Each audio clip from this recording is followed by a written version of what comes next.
तो हेलो, कैसे हैं आप सब। आई होप आप सब ठीक ही होंगे। तो आज अपना स्टार्ट करते हैं हम नया चैप्टर, चैप्टर टू। ठीक है, स्टार्ट करते हैं चैप्टर 2। तो चलो फिर शुरू करते हैं। पॉलिनोमियल। पॉलिनोमियल क्या होता है? What is polynomial? पॉलिनोमियल होता है an expression of the form. मतलब जो भी एक्सप्रेशन क्या होता है कि वो ऐसे लिखा होता है, अभी बता रहे हैं। चलो, एक एक्सप्रेशन जो इस फॉर्म में हो, ए not a1x plus a2x square, इस तरीके से पावर या तो असेंडिंग ऑर्डर में होती है या तो डिसेंडिंग ऑर्डर में, दोनों हो सकती है। ऐसे एक एक्सप्रेशन चलता चला जाता है। ठीक है ना। a1 a not a1x a2x square an xn।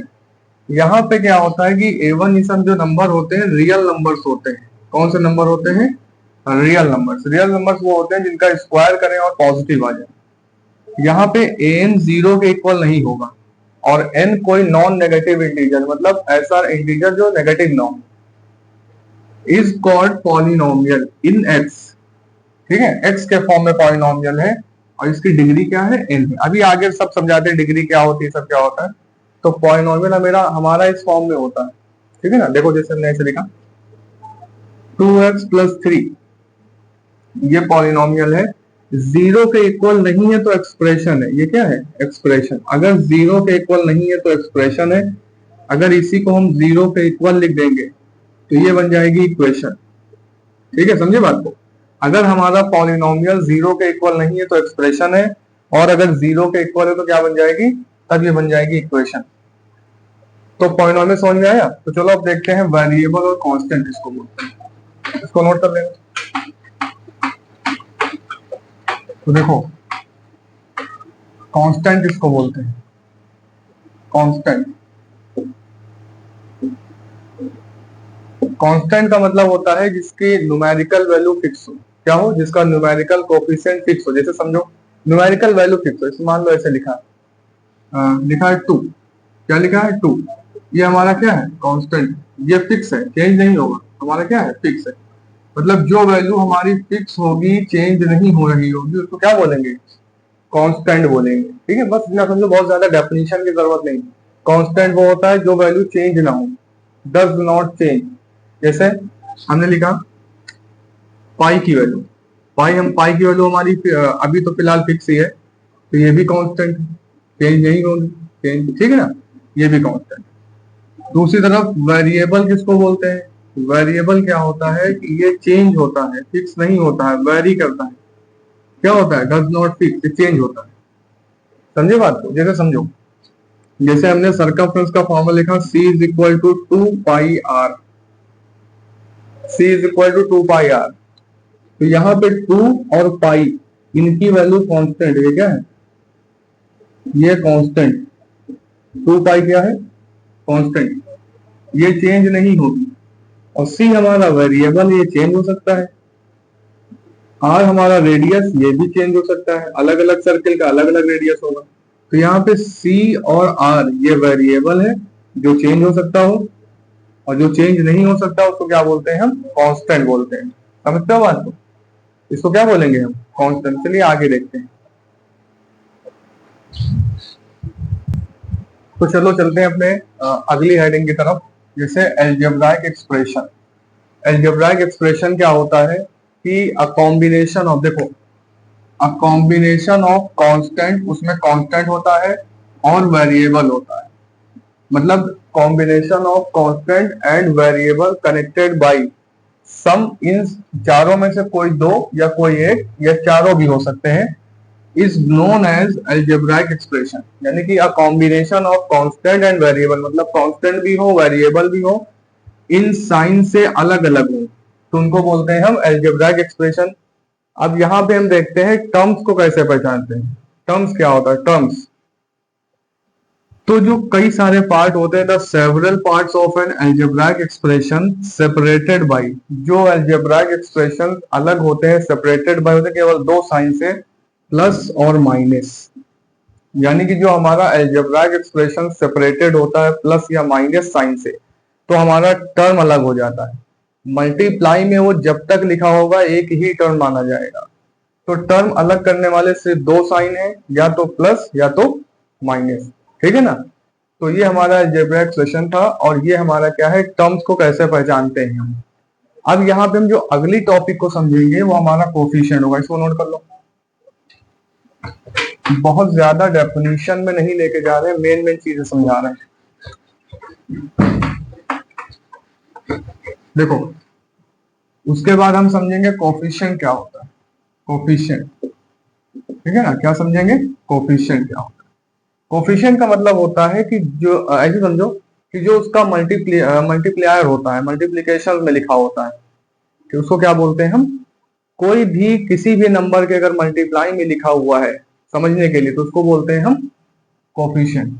जैसे देखो, लिखा है 2x, समझो बात को, हमने लिखा 2x और हमने कहा कोफिशिएंट ऑफ 2 बताओ, कोफिशिएंट ऑफ 2। तो तुमको ये देखना होगा कि 2 के मल्टीप्लाई में जितने भी टर्म्स लिखे होंगे, 2 के मल्टीप्लाई में जितनी भी चीजें होंगी, वो सब के सब क्या होंगे, उस 2 के कोफिशिएंट होंगे। जैसे हमने कहा कोफिशिएंट ऑफ 2, तो 2 के मल्टीप्लाई में क्या लिखा हुआ है, x, तो कोफिशिएंट ऑफ 2 हो जाएगा x। ठीक है ना। हमने पूछा कोफिशिएंट ऑफ x बताओ, x के मल्टीप्लाई में क्या लिखा है 2, तो जो मल्टीप्लाई में लिखा होगा वही उसका कोफिशिएंट होगा। सपोज करो हमने ऐसे लिख दिया, ऐसे लिख दिया 2xyzfg, 2xyzfg। और हमने कहा बताओ कोफिशिएंट ऑफ 2, 2 का कोफिशिएंट बताओ, तो 2 के मल्टीप्लाई में जितनी भी चीजें लिखी होंगी सब उसका कोफिशिएंट, यानी x y z f g। हमने कहा कोफिशिएंट ऑफ y बता दो, y का कोफिशिएंट, तो y के मल्टीप्लाई में जो भी लिखा होगा y का कोफिशिएंट, तो y के मल्टीप्लाई में क्या लिखा है 2x z f g। हमने कहा g का कोफिशिएंट बताओ, तो g के मल्टीप्लाई में जितने टर्म्स, जितने भी नंबर्स लिखे होंगे वेरिएबल, सब क्या हो जाएंगे, वो उसके कोफिशिएंट हो जाएंगे। हमने कहा f का कोफिशिएंट बताओ, तो f के मल्टीप्लाई में जो भी लिखा होगा, जो भी उस जिसका कोफिशिएंट बताना है उसके मल्टीप्लाई में जो भी लिखा होगा वो उसका कोफिशिएंट होगा। तो f का कोफिशिएंट क्या हो जाएगा, देखो 2x y z g। तो इस तरीके से हम कोफिशिएंट को पता करते हैं। अच्छा, क्वेश्चन सॉल्व करते हैं कोफिशिएंट का। हमने ऐसे कहा, हमने लिखा 2x square plus 3x minus 5। हमने कहा यहाँ coefficient of x square, x square का कोफिशिएंट क्या होगा 2, इसको माइनस कर देते हैं। फिर हमने कहा कोफिशिएंट ऑफ x बताओ, एक्स स्क्वायर के बाद देखो हमने क्या बताया था, माइनस और प्लस टर्म को डिवाइड कर सेपरेट कर देते हैं। तो ये एक टर्म है, ये दूसरा टर्म है, ये तीसरा टर्म है। ठीक है ना, अभी आगे आने वाले सेक्शन में बता रहे हैं। एक्स का कोफिशिएंट क्या होगा, साइन के साथ बताना, -3। ठीक है ना, इस तरीके से हम कोफिशिएंट को पहचानते हैं। समझे बात को। तो चलो आगे चलते हैं, आगे चलते हैं। दूसरी चीज यहाँ पे समझते हैं डिग्री क्या हो। डिग्री, डिग्री डिग्री क्या होती है, the highest power of, the highest power of polynomial. Polynomial की जो हाईएस्ट पावर होती है, जो भी पॉलिनोमियल की हाईएस्ट पावर होती है वो उसकी डिग्री होती है। सिंपल सी बात है, जो भी हाईएस्ट पावर होगी वो उसकी क्या होगी, डिग्री होगी। और पावर को हम असेंडिंग ऑर्डर में भी लिख सकते हैं, डिसेंडिंग ऑर्डर में भी लिख सकते हैं। हमने सपोज करो ऐसे लिखा है x cube plus 2x square plus 5x plus 4। हम पूछे यहाँ पे इसकी, इस पॉलिनोमियल की डिग्री बता दो, तो इसकी हाईएस्ट पावर क्या है, देखो यहाँ 1 है, यहाँ 2, यहाँ 3, इसकी हाईएस्ट पावर है 3, तो डिग्री भी इसकी हो जाएगी 3। डिग्री क्या हो जाएगी 3। अच्छा, हमने ऐसे लिखा 4x स्क्वायर प्लस 5, इसकी हाईएस्ट पावर क्या है 2, तो इसकी डिग्री क्या हो जाएगी 2। अब तुम कहो 4x स्क्वायर के बाद तो x का टर्म होना चाहिए, तो x का टर्म ऐसे लिखा हो, 4x स्क्वायर मान लो यहाँ लिखा हो, कोई भी टर्म लिखा हो प्लस 5। तो हो सकता है एक्स स्क्वायर के बाद हमने 5 लिखा, एक्स का टर्म नहीं लिखा, हो सकता है उसका कोफिशिएंट 0 रहा हो। तो अगर कोई टर्म यहां से मिसिंग है तो उसका मतलब उसका कोफिशिएंट 0 है। समझे बात को। तो इस तरीके से हम डिग्री को पहचानते हैं। तो चलिए चलते हैं अपने नेक्स्ट टॉपिक की तरफ। तो आइए देखते हैं पॉलिनोमियल। पॉलिनोमियल के क्लासिफिकेशन, यही पॉलिनोमियल को टर्म्स के बेस पर भी अलग किया गया है, पॉलिनोमियल को डिग्री के बेस पर भी अलग किया गया है। तो टर्म के बेस पर इनके नाम भी होते हैं और डिग्री के बेस पर भी इनके नाम होते हैं। ठीक है, जैसे मैं ट्रायंगल में पढ़ा था, on the basis of side, on the basis of angle, उस तरीके से समझो। तो अगर एक मोनोमियल किसको बोलते हैं? मोनोमियल जिसमें केवल एक टर्म हो। A polynomial containing only one term, सिर्फ एक टर्म होता है, उसको बोलते हैं मोनोमीन्स। मोनोमीन्स ही एक होता है, उसको बोलते हैं मोनो। जैसे मान लो 6x देखो एक टर्म है, 2x एक टर्म है, 3 भी एक टर्म है, तो उसको बोलते हैं मोनोमियल। बाइनोमियल किसको बोलते हैं? बाई मतलब होता है दो। बाइनोमियल उसको बोलते हैं ऐसा पॉलिनोमियल जिसके अंदर सिर्फ दो टर्म हो, टू टर्म। ऐसा पॉलिनोमियल जिसके अंदर कितने टर्म्स हो? Two terms. जैसे 9x प्लस 4, टर्म्स कौन अलग करता है? प्लस या माइनस? तो एक टर्म ये है, एक टर्म ये है, बाइनोमियल। देखो एक टर्म ये है, एक टर्म ये है। अच्छा यहाँ पे बताओ क्या ये बाइनोमियल है? 2x plus 3x, 2x plus 3x क्या बाइनोमियल है? ये तो बाइनोमियल नहीं है। क्यों? क्योंकि ये दोनों लाइक वेरिएबल से समझाया हुआ है, ये दोनों लाइक वेरिएबल से ऐड हो जाएगा 5x। तो ये बाइनोमियल नहीं है, ये मोनोमियल है। अगर वो हम ऐसा जो नाम देंगे उसको सिंपलेस्ट फॉर्म में लाके देंगे, वही देख करके नाम नहीं दे देंगे। दो टर्म था, लग रहा था दो टर्म, बस बाइनोमियल कह दिया। सिंपलेस्ट फॉर्म में आंसर देंगे। इस तरीके से ट्राई मीन्स तीन होता है, ऐसा पॉलिनोमियल जिसके अंदर थ्री टर्म्स होंगे, जैसे x square plus 2x plus 3। देखो ये लाइक टर्म नहीं, यहाँ भी ये पावर 2 है, यहाँ पावर 1 है, ये दोनों लाइक टर्म नहीं है। ठीक है, लाइक टर्म होने के लिए एग्जैक्ट सेम होना चाहिए, यहाँ भी पावर 2 होता। तो डिग्री के बेस पर हाईएस्ट पावर ऑफ इट्स, वो हम वेरिएबल की पावर देखते हैं। तो अगर डिग्री उसकी 1 है तब उसको बोलेंगे लीनियर पॉलिनोमियल। क्या बोलेंगे? Linear polynomial. जैसे 5x प्लस 1, देखो डिग्री कितनी है? 1। 1 लिखने की जरूरत नहीं होती, 1 लिखने की कोई जरूरत नहीं है। उसके बाद क्वाड्रेटिक पॉलिनोमियल जिसकी डिग्री 2 हो। जैसे देखो हाईएस्ट पावर क्या है? 2, तो उसकी डिग्री कितनी है? 2। डिग्री 2 तो उसको बोलेंगे क्वाड्रेटिक पॉलिनोमियल। अगर क्यूबिक पॉलिनोमियल जिसको बोलते हैं जिसकी डिग्री 3 हो, तो देखो इसकी हाईएस्ट पावर क्या है? 3, इसकी डिग्री 3 है, तो इसको बोलेंगे क्यूबिक पॉलिनोमियल। बाई क्वाड्रेटिक भी बोलते हैं और क्वार्टिक भी बोलते हैं, जिसकी डिग्री 4 हो। जैसे 3y की पावर 4 प्लस 8y की, इसकी हाईएस्ट पावर क्या है? 4। इसका मतलब इसकी डिग्री 4 है, तो इसको क्या बोलेंगे? बाई क्वाड्रेटिक पॉलिनोमियल या क्वार्टिक पॉलिनोमियल। चलो देखते हैं अगला टर्म। उसमें कांस्टेंट पॉलिनोमियल, दो टर्म में अलग से पढ़ना है, कांस्टेंट पॉलिनोमियल और जीरो पॉलिनोमियल। इसलिए नोट ही कर लिया होगा। तो कांस्टेंट पॉलिनोमियल क्या है? Containing one term consisting of non zero constant. इसमें एक टर्म हो और वो नॉन जीरो हो, एक ही टर्म हो नॉन जीरो। जैसे 6 माइनस 8 4, ये देखो इसमें वेरिएबल नहीं होगा, केवल कांस्टेंट होगा। वेरिएबल ना हो, केवल क्या हो? कांस्टेंट हो, तब उसको बोलते हैं कांस्टेंट पॉलिनोमियल। अगला है जीरो पॉलिनोमियल, सिर्फ जीरो हो, जीरो जीरो। और एक बात समझो, जो जीरो पॉलिनोमियल होता है इसकी डिग्री डिफाइंड नहीं है। इसकी डिग्री क्या है? इसकी डिग्री नॉट डिफाइंड है। जीरो पॉलिनोमियल मींस जीरो, इसकी डिग्री डिफाइंड नहीं है। एक चीज समझते हैं आगे, नोट कर लिया होगा, पॉज करके नोट कर लो। हम कैसे पहचानेंगे कोई पॉलिनोमियल है कि नहीं? तो इसकी पहचानने के लिए, आइडेंटिफाई के लिए दो चीजें बताते हैं। पावर को देखेंगे, सिर्फ पावर को देखेंगे, यानी एक्सपोनेंट को देखेंगे। समझे बात को? एक्सपोनेंट को। पावर किसको बोलते हैं? लिखा है x की पावर 2, ये पावर है। सिर्फ पावर को देखेंगे, बाकी किसी से मतलब नहीं। इसकी पावर नेगेटिव नहीं होनी चाहिए, नेगेटिव ना हो, ये नेगेटिव भी ना हो। दूसरी चीज, फ्रैक्शनल वैल्यू ना हो, फ्रैक्शनल ना हो। फ्रैक्शनल कहने का मतलब ये, जैसे 4/3, 2/5, 6/8। ऐसा ना हो कि लिखा हो कि 8/4 लिखा हो, बस फ्रैक्शन समझ लो, कैंसिल हो जाएगा। इसकी बात नहीं कर रहे हैं। फ्रैक्शनल वैल्यू ना हो।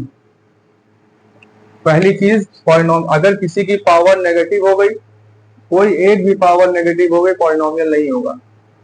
और उसकी वैल्यू फ्रैक्शनल हो गई तो भी पॉलिनोमियल नहीं होगा। इन दोनों ही कंडीशन में ये पॉलिनोमियल नहीं होगा। इन दोनों कंडीशन को छोड़ के बाकी सब पॉलिनोमियल है। ठीक है, इसे मान लो ऐसे लिखा होता, x की पावर -2 प्लस 3x प्लस 5।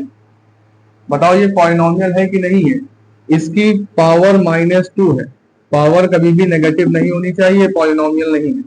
ऐसे लिखा हो एक्स की पावर स्क्वायर प्लस 3x की पावर 1/2 प्लस 5। अब बताओ है कि नहीं है? अभी भी नहीं, क्योंकि इसकी पावर फ्रैक्शन में नहीं होनी चाहिए। तो अगर पावर नेगेटिव है या पावर फ्रैक्शन में, तो दोनों ही केस में वो पॉलिनोमियल नहीं है। और अगर पॉलिनोमियल नहीं है तो हम उसकी डिग्री भी नहीं बताएंगे। तो अब चल ये हो गया कंसेप्ट, ठीक है ना, कंसेप्ट का पोस्टमार्टम हो चुका है। अब चलो आगे चलते हैं अपनी एक्सरसाइज की तरफ। तो चलो देखते हैं क्वेश्चंस। इसमें तुम्हें बताना है कि अगर ये पॉलिनोमियल है तो डिग्री बताओ। अगर पॉलिनोमियल है तो डिग्री बताओ, पॉलिनोमियल नहीं है तो डिग्री बताने की भी कोई जरूरत नहीं है। तो अगर पॉलिनोमियल है तो बताना है, नहीं है तो नहीं बताना। चलो करते हैं इसको। देखो यहाँ पे पावर सब पॉजिटिव है, कोई पावर यहाँ नेगेटिव नहीं है, और कोई भी पावर फ्रैक्शन भी नहीं है। कांस्टेंट से मतलब नहीं है, सिर्फ पावर को देखेंगे। ना तो कोई पावर नेगेटिव है ना तो फ्रैक्शन है, इसका मतलब ये पॉलिनोमियल है तो इसकी डिग्री हाईएस्ट पावर क्या है 5, इसकी डिग्री हो जाएगी 5, यानी ये यस है और इसकी डिग्री कितनी है 5। यहाँ भी देखो वेरिएबल की पावर देखना है हमको, पावर डिग्री देखना है ना। यहाँ भी देखो पावर पॉजिटिव कुछ नहीं तो 1, ये भी पॉजिटिव, कांस्टेंट से मतलब नहीं होता है, इसका मतलब ये भी है तो इसकी डिग्री कितनी हो जाएगी 2। यहाँ देखो पावर पॉजिटिव 100 के बाद कोई पावर नहीं, मतलब इसका क्या हुआ, इसके सारे कोफिशिएंट 0 थे, तो है डिग्री हो जाएगी 100। हाईएस्ट पावर को डिग्री बोलते हैं। यहाँ देखो है कि नहीं है, पावर नेगेटिव है, पावर क्या है, कोई एक भी पावर नेगेटिव तो नहीं होगा, इसका मतलब नो। और अगर पॉलिनोमियल नहीं है तो डिग्री बताने की जरूरत नहीं है। यहाँ देखो है पॉलिनोमियल, ये पॉलिनोमियल है, इसकी डिग्री 0 है। डिग्री क्या है 0। अगर वेरिएबल देखो ऐसे लिख सकते हैं ना, ऐसे लिख सकते हैं, ऐसे लिखा है 1, कुछ नहीं होता तो x की पावर 0, और x की पावर 0 का मतलब 1 ही होता है, तो x की 0 नहीं लिखते हैं, इसका मतलब इसकी डिग्री 0 होगी। यहाँ देखो हमें वेरिएबल को देखना है, कांस्टेंट के पास कुछ भी हो, कांस्टेंट से हमको मतलब नहीं है।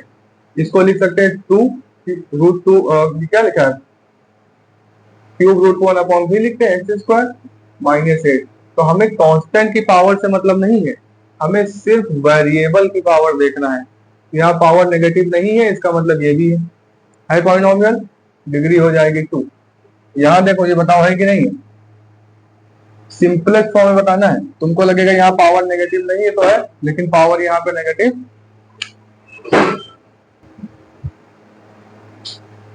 जनता आ जाती है यार, जनता जरूर आ जाती है पढ़ाने में। देखो यहाँ पावर क्या है, पॉजिटिव है, यहाँ भी पावर पॉजिटिव है, तो क्या ये पॉलिनोमियल है, ऐसे नहीं बताएंगे। ये तो चलो x² 2 लिखा है, ये 2 पावर जब ऊपर जाती है तो साइन चेंज हो जाता है, 2x की पावर -2 हो जाएगा। जब पावर ऊपर जाती है तो क्या होता है, साइन चेंज हो जाता है। तो देखो पावर नेगेटिव आ गई, इसका मतलब ये भी नहीं है, जब पॉलिनोमियल है तो डिग्री नहीं बताएंगे। यहाँ देखो पावर फ्रैक्शन आ गई, और कैसी आ गई फ्रैक्शन, इसका मतलब ये भी नहीं है पॉलिनोमियल। नेगेटिव हो जाए या पावर फ्रैक्शन हो जाए तो पॉलिनोमियल नहीं है। यहाँ देखो क्यूब 2 और यहाँ रूट एक्स का मतलब क्या होता है, x की पावर हाफ, ऐसे लिखा है 2x³ + 3x और प्लस x की पावर हाफ -1। रूट का मतलब होता है पावर हाफ, तो पावर फ्रैक्शन आ गई, इसका मतलब ये भी नहीं है। ठीक है, इस तरीके से पहचानेंगे कौन सा पॉलिनोमियल है कि नहीं है। अगर पॉलिनोमियल है तो डिग्री बताएंगे, नहीं है तो डिग्री नहीं बताएंगे। तो चलिए चलते हैं अपने दूसरे क्वेश्चन की तरफ। नोट कर लो। अब देखो इस वाले क्वेश्चन में देखो, इसमें x³ का कोफिशिएंट बताना है। x³ का कोफिशिएंट, तो x³ कहाँ है, देखो ये तो x³ है, इसके मल्टीप्लाई में जो होगा वो उसका कोफिशिएंट होगा, मतलब इसका आंसर हो जाएगा -5। जिसका कोफिशिएंट बताना है उसके मल्टीप्लाई में जो होगा वही उसका आंसर। अब यहाँ देखो x का कोफिशिएंट, x कहाँ है, देखो ये x है, इसके मल्टीप्लाई साइन के साथ बताना, x के मल्टीप्लाई में क्या है -2√2, क्या है -2√2, ये इसका कोफिशिएंट ऑफ x हो गया। यहाँ बताना इसमें कांस्टेंट टर्म, तो जिसके साथ वेरिएबल नहीं होता है वो कांस्टेंट। देखो इसके साथ भी वेरिएबल नहीं है, इसके साथ भी है, देखो यहाँ पे पूरा कांस्टेंट है, पाई भी तो कांस्टेंट बताया था स्टार्टिंग में, तो यहाँ आंसर हो जाएगा -2/5 पाई। ये हो जाएगा तुम्हारा ये वाला पार्ट। अब हम अगले पार्ट में देखेंगे डिग्री, ठीक है ना, डिग्री बताएंगे, इसको नोट कर लो।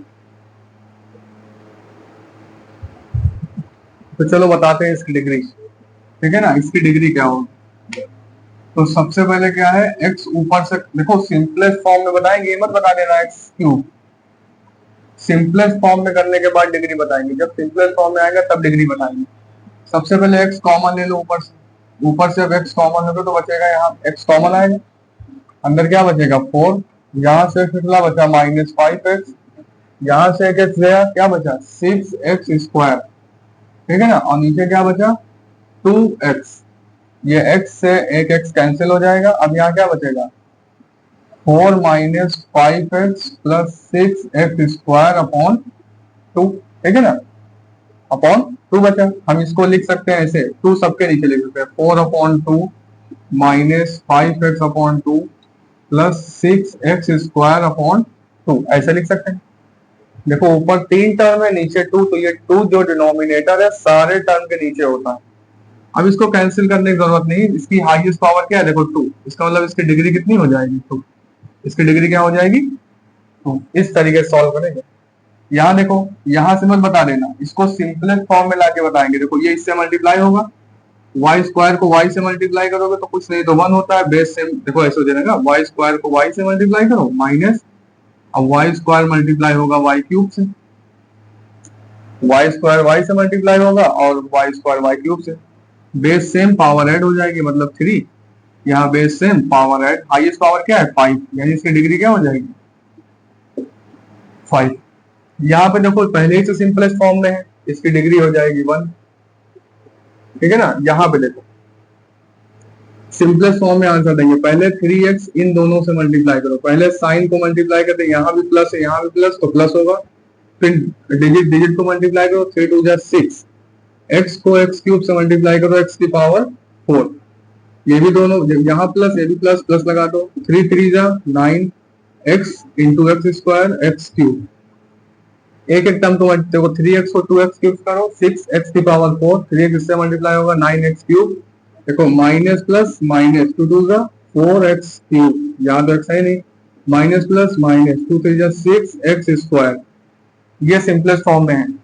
ये क्या यहाँ पे लोग कोई अच्छा इसको सॉल्व कर लेते हैं, 6x की पावर 4, देखो यहाँ पे पावर सेम है और क्या है, ठीक है ना, देखो वेरिएबल सेम है ना, तो मतलब लाइक टर्म है, प्लस माइनस माइनस बचेगा 5x³ - 6x², ये हो गया। अब इसकी हाईएस्ट पावर हमारी क्या है 4, यानी इसकी डिग्री कितनी हो जाएगी 4, इसकी डिग्री कितनी हो जाएगी 4। तो इस तरीके से हमने क्या किया, ये हमने समझा, डिग्री समझा, हमने पॉलिनोमियल समझा, ठीक है ना, और हमने कांस्टेंट समझा, कोफिशिएंट को समझा। तो अब हम आगे चलेंगे अपने नेक्स्ट टॉपिक की तरफ, इसको नोट कर।